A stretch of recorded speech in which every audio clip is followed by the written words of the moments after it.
Hello, Colin here. Wanted to read you a poem from this issue of the Irish Pages, which has just come out last month.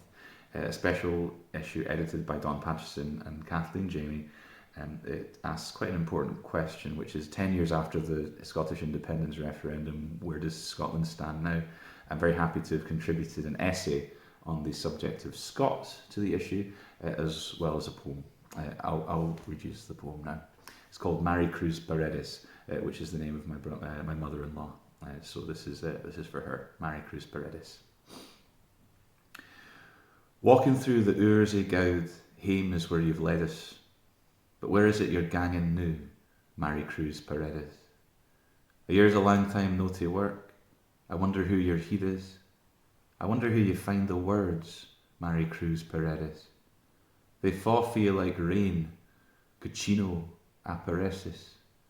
You're crying some poor soul of grumpy, Maricruz Paredes. If only I could ken just what that other word you said was.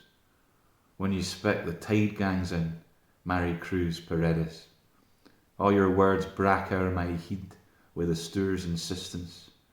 I won't forget you, Mary C, but you're in the distance. Come bide with us in Europe. We'll show you where the med is. There's a coast as warm as yours, Maricruz Paredes.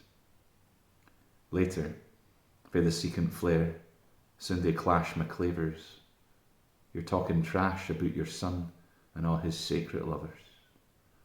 Once you were a doctor, mony next conferring to the sick they daw as through a skylicht peering. But ever sin your live was tint, your licht's nae been the same. Ilka time the sun gangs doon it falls for you like rain, till you switch that lamp off, just neist to where your bed is.